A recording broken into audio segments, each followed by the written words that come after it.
Chers étudiants, bonjour et soyez tous bienvenus à la deuxième semaine d'études.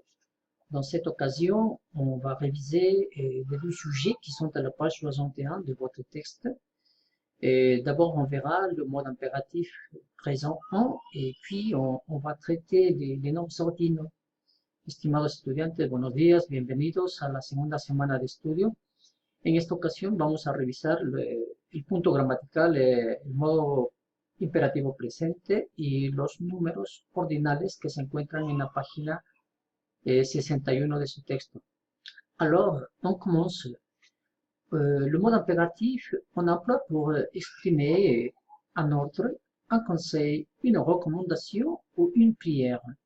El modo imperativo se utiliza para expresar una orden, un consejo, una recomendación o una súplica.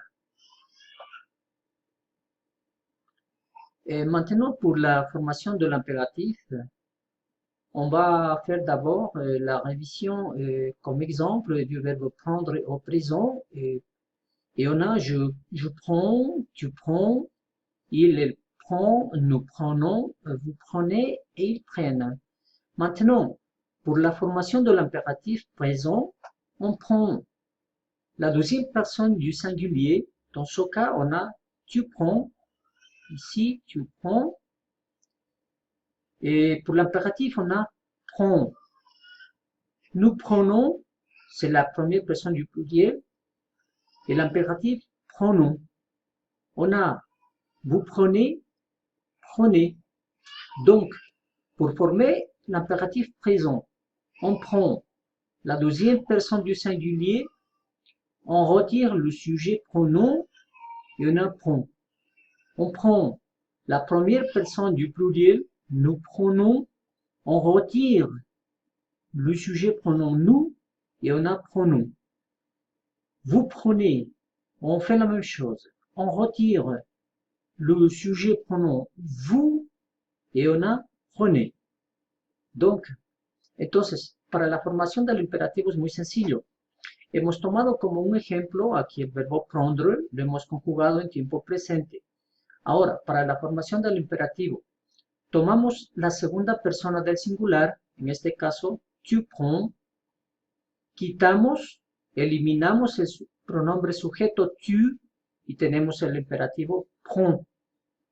Igualmente, tomamos la primera persona del plural, nous prenons, quitamos el pronombre sujeto nous y tenemos prenons. Para la segunda persona del plural, vous prenez, igualmente, suprimimos el pronombre sujeto y tenemos prenez. Donc, l'impératif du verbe prendre est prend, prenons et prenez.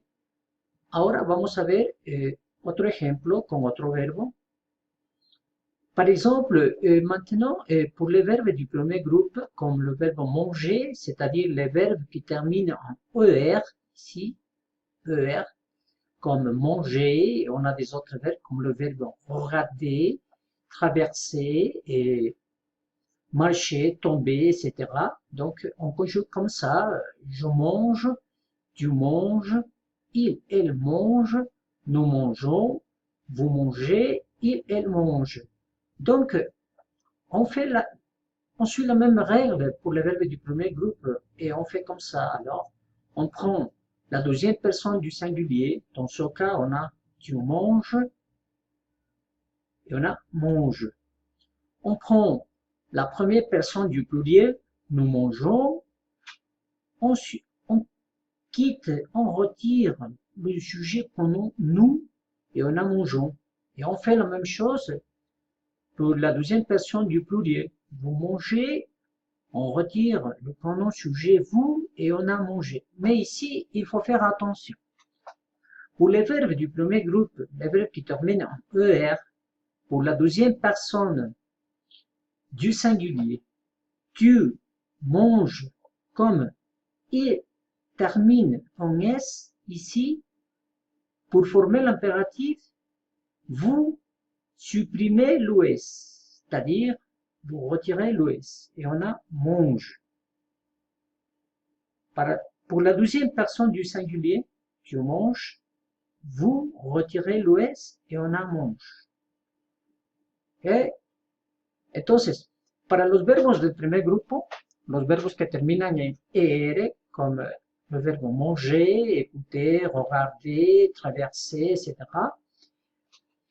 Para la segunda persona del singular, en este caso tu manges, como termina en S, en este caso, para formarlo el imperativo, suprimimos esta S y queda mange, sin S. Para los verbos que terminan en ER. Donc, pour le verbe manger à l'impératif, on a mange. N'oublie pas, sans S, mangeons et manger. Ahora, vamos a ver el ejemplo de otro verbo, otros verbos en francés. Maintenant, on va voir, on va réviser des autres verbes en français qui terminent en IR, par exemple le verbe cueillir, accueillir, offrir, souffrir. On conjugue de la même manière comme les verbes qui terminent en ER, comme le verbe manger, par exemple, le verbe qu'on a fait avant. Et on a je cueille, tu cueilles, il cueille, nous cueillons, vous cueillez, il cueille. Alors, pour former l'impératif du verbe cueillir, donc on fait la même chose, la même règle. On prend la deuxième personne du singulier, tu cueilles. Mais ici, faites attention, hein, on fait la même règle qu'on a fait avant pour le verbe manger. Comme le verbe cueillir termine tu cueilles, termine en S, donc pour former l'impératif, on retire l'OS, on supprime l'OS et on a cueille. N'oublie pas. Entonces, hay un grupo de verbos en francés que terminan en IR, pertenecen a otro grupo como los verbos accueillir, offrir, sufrir.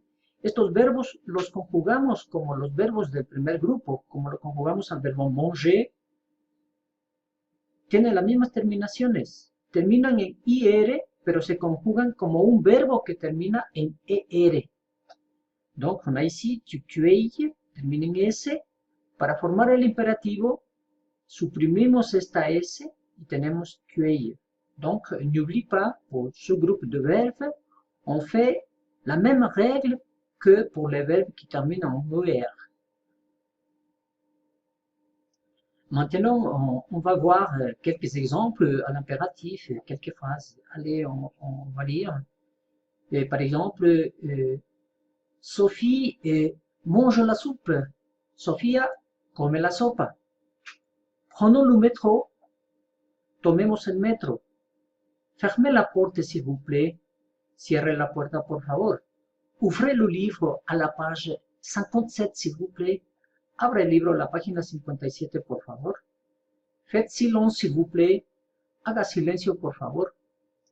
Maintenant, on va voir le mode impératif à la forme négative.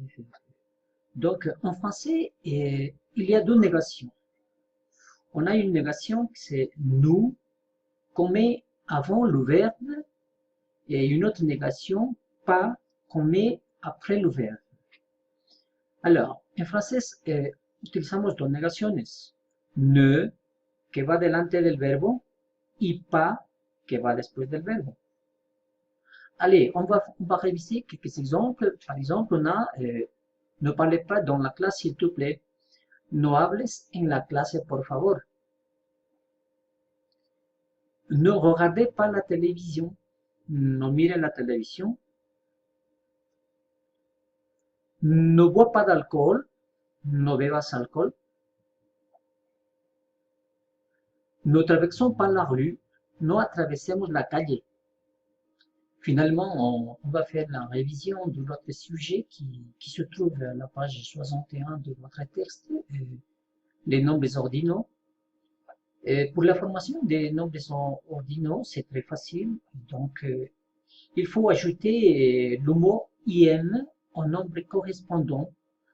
C'est-à-dire, par exemple, si vous prenez le numéro 2 cardinal, on a ici 2. Pour former le nombre ordinaux, on a 2. Et on ajoute IM à la fin, et on a 12e. Et on fait la même chose pour le numéro 3. On a 3 ici, numéro cardinal.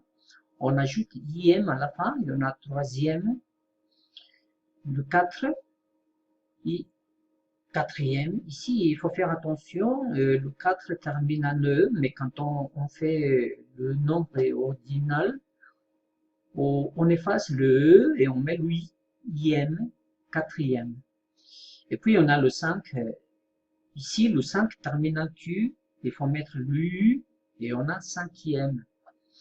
Et on continue comme ça, le numéro 6, ça serait sixième, le 7, septième, le 8, huitième, et attention, on arrive au numéro 9. Le numéro 9 termine en F.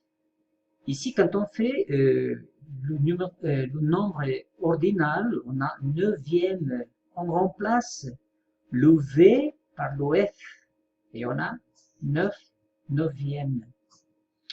Et vous continuez comme ça, le numéro 10, ça serait dixième, 11, onzième, 12, douzième, 13, treizième, 14, quatorzième, 15, quinzième, 16, seizième, 17, 17, pardon, 17e, 18, 18e, 19, 19e, 20, 20e, et on arrive au numéro 21. Ici, il faut faire attention. Hein? On a 21, on ne dit pas 20 premières. Non, on ne dit pas comme ça. Donc, 21, on ajoute IM et on dit 21e.